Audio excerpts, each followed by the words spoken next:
Alright, welcome back, and thanks for tuning in to another episode of barSILENCE. My name is Jamison, and I'm your host. Every episode of this show aims to explore the very best video game music from past and present. If you're new to the show, you can head over to barSILENCE.com, where you can listen to past episodes, see track listings, and find an easy link to subscribe on whatever your favorite podcatcher is. You can also listen on 8beats Radio, where the show plays live on the first Tuesday of every month. Check it out at 8beats.co, or check out the show notes for a link to 8beats, and then tune into excellent video game music 24/7 around the clock. In this episode, we're going to be talking about and jamming out to the absolutely amazing soundtrack to Metropolis Street Racer by Bizarre Creations. This groundbreaking release at the time was one of the first truly next-generation gaming experiences that the Dreamcast had to offer. It was preceded by a ton of hype in the press for its graphics, realistic recreations of major cities, as well as its use of hyper-realistic looking cars. But unfortunately, the legacy of Metropolis Street Racer is dreadfully paired to its release during a very troubling time for Sega. At the time, Sega was facing the launch of the PlayStation 2, and the effects of that were rather grave. Peter Moore, who is the president and COO of Sega of America, was quoted at the time saying that the Dreamcast needed to have sold over 5 million units in the United States alone by the end of 2000 for it to remain a viable platform. And sadly, Sega only ended up managing to sell around 3 million units by the end of that year. So where does Metropolis Street Racer land in all of this? The game was first released in November of 2000 in the European market, and then was released on January 16th, 2001 in North America. Just 15 days later, on January 31st, Sega announced the discontinuation of the Dreamcast. Ouch. But for what it's worth, that fact did not stop me from getting this game, because I was all in on the Sega Dreamcast at the time, and Metropolis Street Racer was very much the swan song of this very well-loved but poorly selling system. Now, the other thing that was really cool about Metropolis Street Racer was it was not only just an incredible looking game, it was how truly forward-thinking the game really was. One of the more interesting features of the game, and one relevant to the show, is its absolutely enormous soundtrack covering a bunch of genres. The music appears in the game as if you're tuned into a live radio station in each of the cities within the game. The on-air personalities talk about the weather, upcoming songs, and other chit-chat as if you just hopped into the car yourself. Comparatively speaking, this concept actually follows in the footsteps of the 1997 release of the original Grand Theft Auto. That game featured 7 different radio stations that the players would hear, depending on what type of car they were in. Ideas like this were not really possible until the CD-based gaming era, and thanks to this pioneering effort, radio stations have actually gone on to be a feature in many other game series like Fallout, Mafia, Need for Speed, Forza, and many others. Metropolis Street Racer's radio stations offered up a great selection of musical genres that included pop, country, rock, dance, and jazz funk. And if you weren't the type of person who wanted to hear the radio station-like presentation of the music, you could adjust the menu to play CDs based on the genres that mirror the in-game radio stations, and you could also create your own personal playlist. So to start off this set of tunes, we're going to hear the dreamy drum and bass track called Heartland. This atmospheric jam is absolutely fantastic. While doing research for this episode, I found a comment that was actually left by Richard on a YouTube video of this song, where he said he used sound effects from the 1996 Sega Saturn game called Nights into Dreams while he was making this track. And we'll follow that one with our next song called Menu, that of course, you can guess, plays during the menu screens while you set up your track and car selections. This one is a highlight on the soundtrack, and I love this song's spacey synths and absolutely killer beat. And then of course, to end the block, we're going to listen to a song called Push. This song has an excellent big beat style vibe to it that definitely reminds me of early music from groups like the Crystal Method and the Propellerheads. So let's get into these tracks, and I'll be back after that.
Metropolis Street Racer's premise is pretty simple. It's laid out in the game's intro video that splices real footage of cars between clips of the game with text over it that reads the following.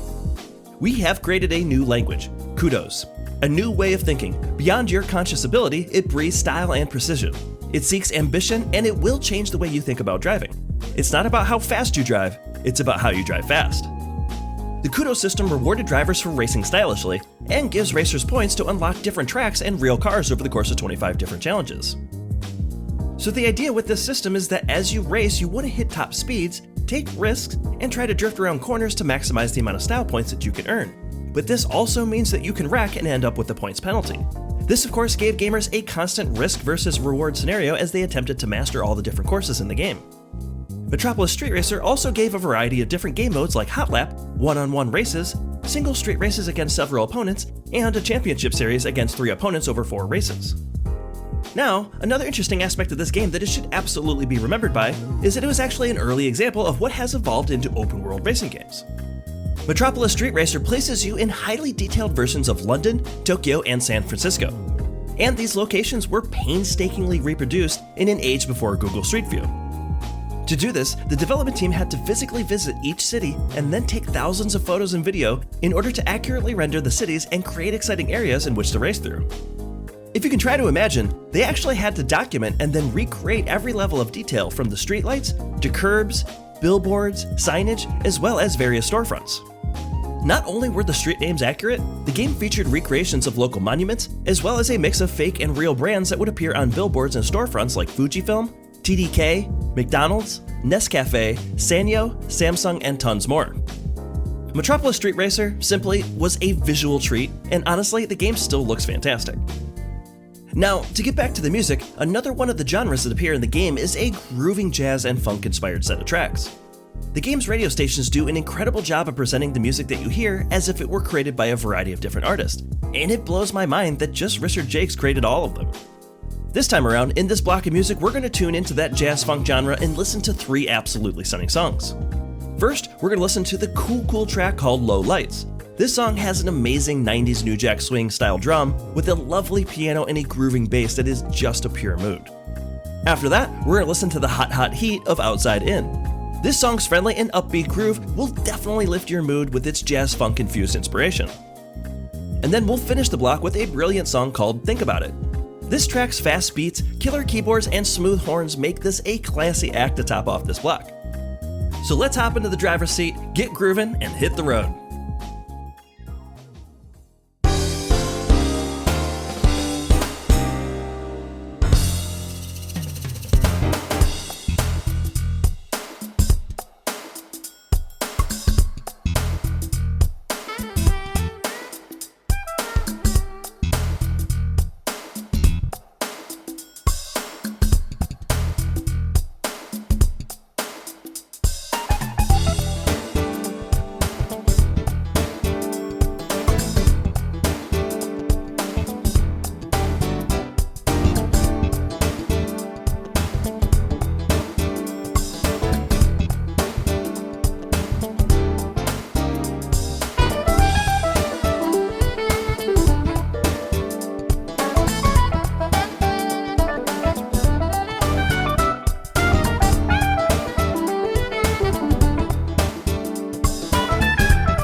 The Metropolis Street Racer soundtrack would not have been possible without the incredibly talented Richard Jacques.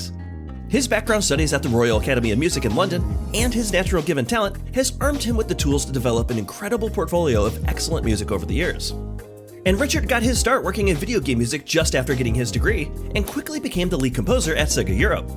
In 7 years, he worked on soundtracks with Sega teams like Traveler's Tales, Sonic Team, Smilebit, and eventually Bizarre Creations. This led to him having credits on mega favorite games of fans like Sonic 3D Blast on the Saturn, Sonic R, Jet Set Radio, Metropolis Street Racer, and Jet Set Radio Future, all by 2002. Richard also worked on the music for the action-adventure game called Headhunter in 2001, which was a wildly ambitious soundtrack that was composed using a 67-piece orchestra. This soundtrack can easily be considered a benchmark in video game music, as he developed an emotive series of themes that were intended to bring this cinematically inspired game to the next level. And it's also worth mentioning that this was done well before the wave of cinematic scores becoming very popular in video game music. He went on to continue his work in video games with credits on The Club, several Sonic games, Little Big Planet 2, as well as 007 Bloodstone, which he was BAFTA nominated for. Most recently, Richard worked on the soundtrack for the Marvel Guardians of the Galaxy game, which awarded him his nomination for Best Score Soundtrack for Video Games and Other Interactive Media at the 65th Annual Grammy Awards. This was the first time this award had ever been presented in which video game music is specifically being recognized, and I cannot think of a better person to have been one of the first for this category. With the way that his career has continued to evolve over the years, it makes sense to say that Richard is easily one of the most talented composers in the world of video game music. Now, there's a recurring vocal talent on the Metropolis Street Racer soundtrack that deserves a lot of credit as well for making this one so special. Fans of the 1997 Sega Saturn release of Sonic R will recognize the voice of TJ Davis on the music for our next block of songs. TJ is a British singer who got her start in the late 80s and eventually became the backing vocalist for Gary Newman, as well as the band Blur. In 1997, TJ and Richard were able to connect through a mutual friend who told TJ that Richard was looking for a singer for the music he was producing for Sonic R. TJ has attributed their success of working together on how well they got along. And honestly, they kinda had to, because the 7 songs that they made for that game had to be produced in under a week. Now, the tracks that they collaborated on for the Metropolis Street Racer soundtrack, thanks to the presentation style of being an in-game radio station, really helped deflect TJ's amazing singing talent and also becomes a perfect time capsule of that turn-of-the-century sound in popular music. So for our next block, we're going to start things off with the incredible song called You Can Love Me. And this song has soul. The phenomenal new jack swing sound of this track brings me back to summers listening to the R&B trio SWV on the radio. And then to follow that spectacular song, we're changing the genres with this UK garage meets house-inspired track called Show Me Your Love. This club-ready track could easily have hit the late-night airwaves in 2001. And then, of course, finally, to finish the block, we're going to listen to the poppy and dancey track called It Doesn't Really Matter. If you're a fan of the 1996 Sonic 3D Blast soundtrack that Richard also made for the Sega Saturn, you might notice this song shares the melody with Green Grove Act 1, and it makes for an excellent song to end this block. So buckle in, turn up the volume, and let's go racing with these outstanding songs, and I'll be back after that.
Bizarre Creations was the developer for Metropolis Street Racer and was a game development studio in Liverpool in the UK. They originally got their start as a company called Raising Hell Software in 1987. The small studio created a few games back then for the Commodore 64 and the Sega Genesis called The Killing Game Show and Wiz & Liz. As the studio grew, the team rebranded to Bizarre Creations and expanded to 5 employees.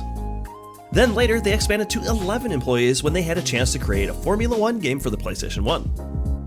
That game was ultimately their huge break, and it went on to become the best-selling game in Europe in 1996, and its sequel was widely praised when it was released the following year.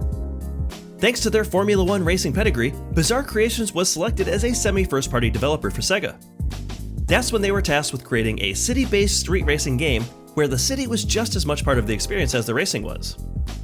And Metropolis Street Racer arguably had what it took to make an incredible new racing series, and that did not go unrecognized after the demise of the Dreamcast. Microsoft recognized that they had something special and picked the team up to develop the spiritual successor called Project Gotham Racing, which continued the use of the Kudos system. They're also pretty well known for their hidden minigame turned full series called Geometry Wars, as well as creating The Club, 007 Bloodstone, and the Mario Kart-like action racing game called Blur. But unfortunately, Bizarre Creations was purchased by Activision for $67 million in 2007. And shortly after the release of Blur and 007 Bloodstone in 2010, Activision attempted to sell the studio and found no takers.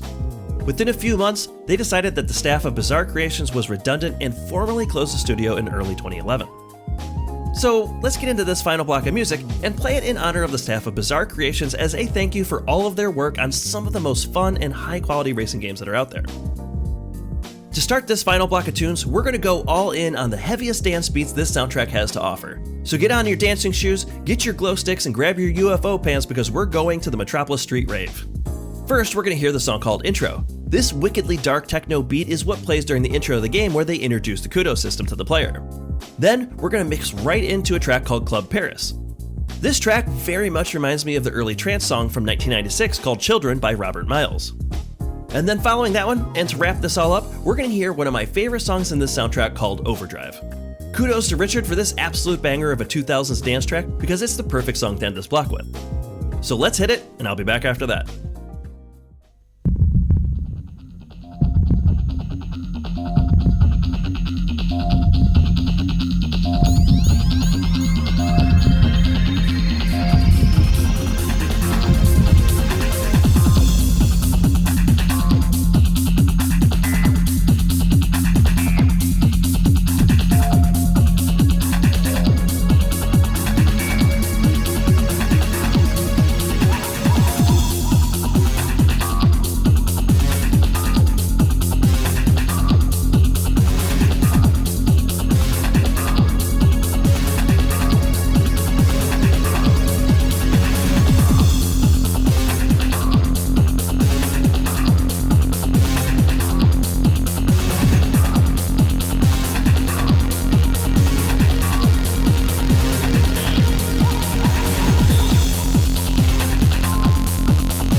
And that's our show. Hopefully you guys have enjoyed this episode of barSILENCE about the music for Metropolis Street Racer. If you want to interact with the show and tell me what you think about my selections in this episode, you can follow me on a variety of social media platforms. That includes Instagram, Twitter, Threads, and most recently you can find the show on Blue Sky. Those locations are where you can find screenshots, artwork, music clips, and various information about the games that are featured in each episode. Check the show notes to follow along on your favorite platform of choice. And if you're enjoying this show's selection of incredible video game music each month, please consider taking a moment to leave a rating and review on Apple Podcasts, Spotify, YouTube, or wherever you're listening to this episode, because I'd really love to hear what you think. Don't forget, you can go to barSILENCE.com to listen to past shows if you've missed any, and of course, if you're feeling giving, you can always support barSILENCE on Patreon. For already subscribing, I want to thank the members of the Legion of VGM for supporting this show. Zoe, Alusa, and Cameron, your support keeping this show going each month is beyond awesome, and you all rock. I really hope you've enjoyed this episode. If you want to become a member of the Legion of VGM yourself, you can contribute for less than the price of a Happy Meal, and you get access to a bonus episode of awesome music each month. Be sure to check the show notes for a link to join. I would also like to thank friend of the show, contributor, and fellow VGM podcaster Professor Tom of the Shujin Academy VGM Club. You can and should check out his excellently themed episodes wherever you find podcasts, and you can also now find his show on 8beats Radio. Additional thanks also go to show sponsor Bold Pick and Specialty Pickles. This group produces some of the most incredible pickles I've ever had. So head to boldpickens.com and see if you can find them in stores near you. So finally, to end this show, I have one more track to play us out. The song we're going to hear next is called Tokyo Bonus Track by Richard Jacques. This city pop and Japanese jazz fusion inspired track is an absolute jam, and I think you're really gonna like it. So let's get into this one, and same as always, thank you again for listening, and I'll see you guys next time.